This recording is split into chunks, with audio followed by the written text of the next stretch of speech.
Hello' guys, তোমালোকে দেখা পাই আছা এইখন ক্লাছ 10ৰ ছ'চিয়েল ছায়েন্সৰ সমাজ অধ্যয়নৰ প্ৰশ্ন কাকত হয়। আৰু যিহেতু পৰীক্ষা ওচৰ চাপি আহিছে, যাতে তোমালোকে প্ৰেক্টিছ হৈ যায় তাৰ বাবে এইখন প্ৰশ্ন কাকত লৈ আহিছোঁ। এইখন প্ৰশ্ন কাকতত কি প্ৰশ্ন আছে চাওঁ ব'লা। আৰু তোমালোকে কোনে কোনে সেই প্ৰশ্নবোৰৰ উত্তৰ কৰিব পাৰিছা কমেণ্ট কৰি উত্তৰবোৰ জনাবা। মই প্ৰশ্নবোৰ কৈ যাম। যিসকলে উত্তৰবোৰ পাৰিছা ভালে, আৰু যিসকলে উত্তৰবোৰ দিয়াত অসুবিধা পাই আছা তেন্তে ভালকৈ অলপ পঢ়িলে হ'ল। তেন্তে দেৰি নকৰি আমি প্ৰশ্নবোৰ চাওঁ। শুদ্ধ উত্তৰ বাচিব দিছে প্ৰথমত। প্ৰথম কুৱেশ্যনটোত সুধিছে, তলৰ কোনটো অজীৱীয় সম্পদ? ইয়াত পাঁচটা অপশ্যন দিয়া আছে: বায়ু, পানী, শস্য আৰু কয়লা। চাৰিটা অপশ্যন দিয়া আছে। আৰু কোনটো অজীৱীয় সম্পদ হয় সুধিছে। কোনটো অজীৱীয় সম্পদ হয়, উত্তৰটো দিয়াৰ চেষ্টা কৰা। কমেণ্ট কৰি জনাবা উত্তৰটো। তাৰপাছত নেক্সট কৈছে, সাধাৰণ অৱস্থাত বায়ুমণ্ডলৰ কাৰ্বন ডাই অক্সাইড গেছৰ পৰিমাণ কিমান? সাধাৰণ অৱস্থাত বায়ুমণ্ডলত কাৰ্বন ডাই অক্সাইডৰ গেছৰ পৰিমাণ কিমান হয় এইটো সুধিছে। কোনটো হ'ব? এনচাৰ দিলে হ'ল। এইটো নহয়, এইটো সকলোৱে জানা। এইকেইটাৰ ভিতৰত হ'ব কোনটো? তোমালোকে কমেণ্ট কৰি জনোৱা। তাৰপিছত সুধিছে, 1932 চনত সাম্প্ৰদায়িক বাটোৱাৰাৰ ঘোষণা কৰা ব্ৰিটিছ প্ৰধানমন্ত্ৰীজন কোন আছিল? কোনে 1932 চনত সাম্প্ৰদায়িক বাটোৱাৰা ঘোষণা কৰিছিল? তোমালোকে নিশ্চয় এই প্ৰশ্নটো পাইছা, যেতিয়া আপোনাৰ মহাত্মা গান্ধী আৰু ডক্টৰ বি আৰ আম্বেদকাৰৰ মাজত এখন এগ্ৰিমেণ্ট এখন চাইন হৈছিল। সেই লেচনটোতে এই কুৱেশ্যনটো আছে। তোমালোকে এনচাৰ দিয়াৰ চেষ্টা কৰা। কোন ব্ৰিটিছ প্ৰধানমন্ত্ৰীয়ে সাম্প্ৰদায়িক বাটোৱাৰা আনিছিল? আপোনাৰ ৰামজে মেকডোনাল্ড হয় নে ক্লিমেণ্ট এটলি হয়? কোনটো হয়? কমেণ্ট কৰি উত্তৰ দিয়াৰ চেষ্টা কৰা। তাৰপিছত সুধিছে, সত্যাগ্ৰহৰ কৌশল তাতে দিছে, সত্যাগ্ৰহৰ কৌশল গান্ধীয়ে কোন দেশত পোনপ্ৰথমে প্ৰয়োগ কৰিছিল? হয়, কোনখন দেশত পোনপ্ৰথমে সত্যাগ্ৰহৰ কৌশল আৰম্ভ কৰিছিল মহাত্মা গান্ধীয়ে? তাকে সুধিছে।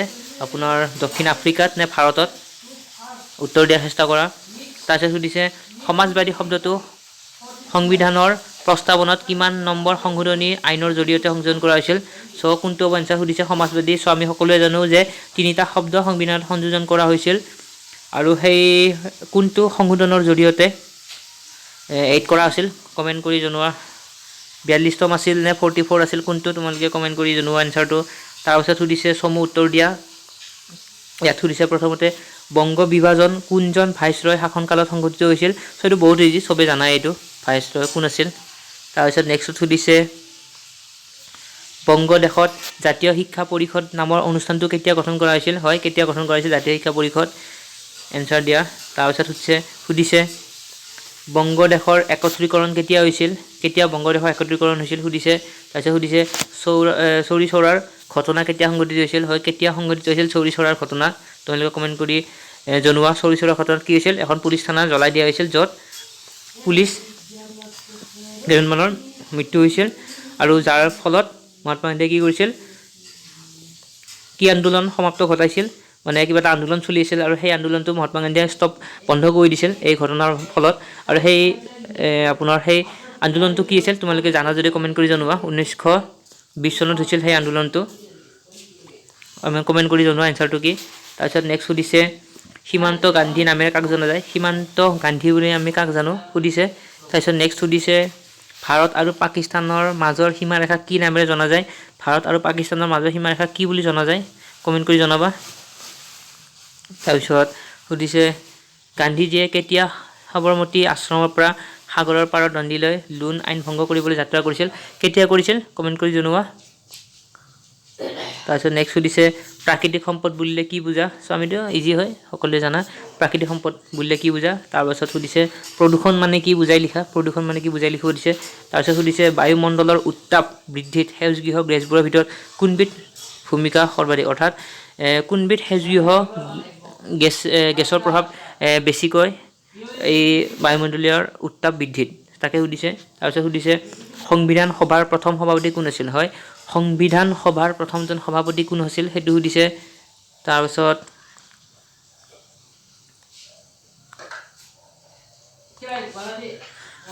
সংবিধান সভাৰ প্ৰথম সভাপতি কোন হয় সুধিছে।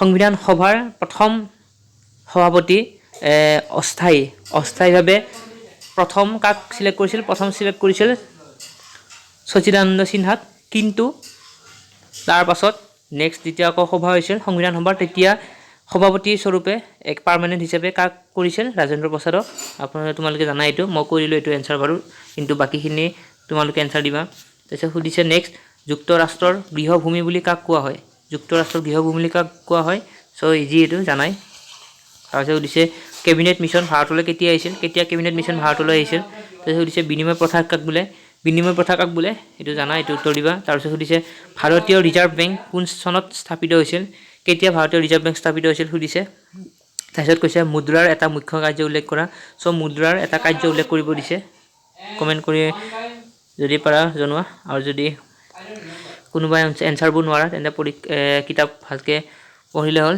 তাৰপিছত সুধিছে নেক্সট স্বদেশী আন্দোলনৰ তিনিটা ফলাফল চ' ইয়াৰ উত্তৰ মই অলৰেডি দিছোঁ স্বদেশী আন্দোলনৰ তিনিটা ফলাফল কি আছিল চ' তোমালোকে এনচাৰ দিয়াৰ চেষ্টা কৰা স্বদেশী আন্দোলনৰ ফলত আমাৰ জাতীয় শিক্ষাৰ ওপৰত প্ৰভাৱ পৰিছিল যাৰ ভিডিঅ' মই অলৰেডি দিছোঁ উত্তৰবোৰ চ' বাকীবোৰ তোমালোকে নিজে এনচাৰ কৰাৰ চেষ্টা কৰা তাৰপিছত সুধিছে বংগ বিভাজনৰ অন্তৰ্নিহিত উদ্দেশ্য কি আছিল তাৰপিছত সুধিছে সত্যাগ্ৰহ বুলিলে কি বুজা আৰু কি স্থানীয় বিবাদৰ ক্ষেত্ৰত গান্ধীয়ে সত্যাগ্ৰহক প্ৰথমতে প্ৰয়োগ কৰিছিল চ' এইটো মই প্ৰশ্ন অলৰেডি দিছোঁ তাৰপিছত ব্যাখ্যা কৰিব দিছে সম্পদ পৰিৱৰ্তনশীল এইটো অলৰেডি দিয়া আছে সম্পদ পৰিৱৰ্তনশীল ব্যাখ্যা কৰিব দিছে তাৰপিছত লং কুৱেশ্যন এটা আছে 3 নম্বৰীয়া সুধিছে যে ভৌগোলিক দিশৰ পৰা পৰিৱেশৰ সমস্যাসমূহক কি ভাগত ভগাব পাৰি তাৰপিছত সুধিছে গোলকীয় উত্তাপ বৃদ্ধি কি ইয়াৰ কাৰকবোৰ চমুকৈ উল্লেখ কৰা তাৰপিছত নেক্সট দিছে সাৰ্বভৌম মানে কি এইটো ইম্পৰ্টেণ্ট হয় পৰীক্ষাৰ বাবে চাই থবা এইটো এবাৰ পৰীক্ষাৰ বাবে দৰকাৰী হয় সাৰ্বভৌম মানে কি চমুকৈ লিখিব দিছে আৰু সুধিছে গণৰাজ্য মানে কি চ' এইখিনি চাই থবা সাৰ্বভৌম গণৰাজ্য গণতন্ত্ৰ এইবোৰ কি হয় চাই থ'লে হ'ল আৰু সাৰ্বভৌমটো দৰকাৰী হয় চাই থ'লে হ'ল লগতে ধৰ্ম নিৰপেক্ষতা কি চাই থবা তাৰপিছত সুধিছে চমুকৈ লিখিব দিছে যিকোনো দুটা ইয়াতে প্ৰথমতে দিছে খিলাফত আন্দোলন কি খিলাফত আন্দোলন তাৰপিছত দিছে আজাদ হিন্দ ফৌজ তাৰপিছত মৰুকৰণ চ' এই তিনিটাৰ ভিতৰত যিকোনো দুটা লিখিব দিছে তাৰপিছত পাৰ্থক্য লিখিব দিছে সম্পদ আৰু সম্পত্তি তাৰপিছত দিছে মানৱ সৃষ্ট সম্পদ আৰু মানৱ সৃষ্ট সম্পদ তাৰপিছত দিছে আৰু এইখিনি আছিল প্ৰশ্ন কাকতখনত এই প্ৰশ্নৰ উত্তৰ গোটেইকেইটা জানা কমেণ্ট কৰি জনাবা আৰু কোনোবাই যদি প্ৰশ্নৰ উত্তৰ সকলোবোৰ যদি কৰিব পৰা নাই তেন্তে তোমালোকে কিতাপ ভালকৈ চোৱা যিহেতু পৰীক্ষা বহুত কাষত আহি পালে চ' আজি ভিডিঅ'টো এইখিনি আছিল ভিডিঅ'টো চোৱাৰ বাবে ধন্যবাদ আৰু যদি নতুন তোমালোকে চাই আছা তেন্তে চেনেলটো ছাবস্ক্ৰাইব কৰি ল'বা বাই বাই